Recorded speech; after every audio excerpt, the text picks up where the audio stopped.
नमस्कार। आपको बता दूं कि बिहार के पटना में 13 और 14 दिसंबर को ग्लोबल इन्वेस्टर्स का समिट होने वाला है, जिसमें बताया यह जा रहा है कि लगभग 600 कंपनियां हिस्सा लेंगी। और ये राज्य के उद्योग मंत्री समीर कुमार महासेठ के द्वारा बताया जा रहा है कि कंपनियों का जो मुख्य उद्देश्य रहेगा, बिहार के जो उद्यमियां हैं और जितने भी बिजनेसमैन होंगे, उनको बिहार की जो नीति है उनसे रूबरू कराने का उनका मुख्य उद्देश्य रहेगा। लेकिन आपको बता दूं कि बिहार में कोई भी कंपनी आने से पहले बिहार में एक आम तौर पे किसी एक निजी कंपनी को कितना सुरक्षा दे सकते हैं या फिर वहां के लोगों को कितना सुरक्षा दे सकते हैं, पहला मुद्दा।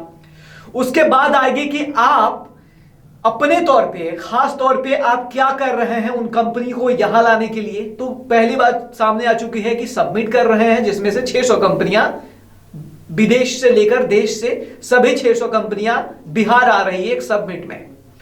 अब जरूरी ये हो जाएगी कि आपको बता दूं कि दुनिया में बहुत ऐसे देश हैं जो लगभग पिछले 20 साल में बहुत ज्यादा गरीब थे। गरीब इतने थी कि भूखमरी से भी ज्यादा हालत खराब था, लेकिन उसके बाद वो इस तरीके से डेवलपमेंट हुई है वहां की आज हिंदुस्तान के जीडीपी से भी बहुत आगे है।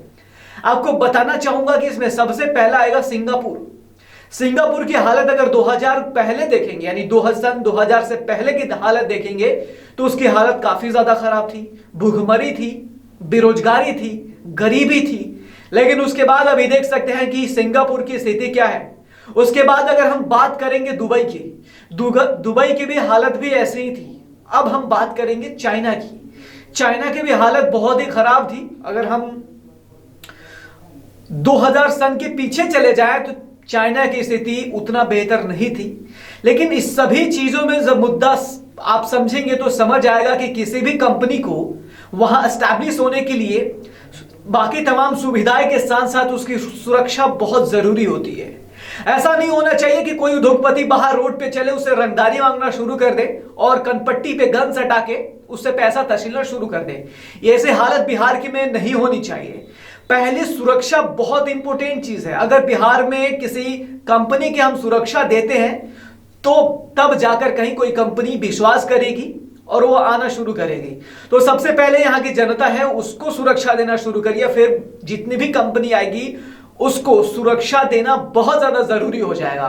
क्योंकि कोई भी कंपनी अगर बाहर से आती है तो उसकी सुरक्षा पहली प्रायोरिटी सरकार की होगी कि उस कंपनी को आप कितना सुरक्षित रख पाते हैं ताकि वो कंपनी रोजगार पैदा कर सके, युवाओं को रोजगार दे सके और बिहार की जो स्थिति है, जो आर्थिक स्थिति है उसमें सुधार आएगी। और बिहार की आर्थिक स्थिति अगर सुधार आएगी तो तमाम चीजों में भी सुधार देखने को मिलेगी, जैसे कि शिक्षा डिपार्टमेंट में, हेल्थ डिपार्टमेंट में। बेरोजगारी दर जो है बिहार की वो भी कम होगी और देश का भी आर्थिक स्थिति सुधार होगा। तो सबसे पहली बात है कि ये तो काफी लेट हो चुकी है, तो क्या हमारे अब बिहार जो है ये विदेश की नीति पे नहीं चल सकता क्या?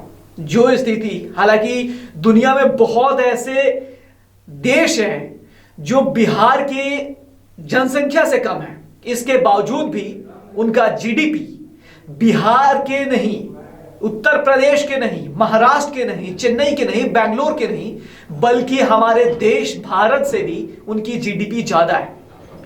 तो इस पे हमारे जितने भी राजनेता हैं इनको ध्यान देने की जरूरत है कि आखिर इन युवाओं को सही इस्तेमाल करके हमारे देश की भुखमरी, बेरोजगारी को कम करें और देश को मजबूत करने में एक सफल कदम बनाएं ताकि देश हमारा मजबूत हो सके आर्थिक स्थिति से। तो आपकी क्या राय होगी हमें कमेंट करके बताइए। और ये बताइए कि जो पटना में सबमिट होने वाला है 13 से 14 दिसंबर के बीच में कितना सफल होगा। जय हिंद।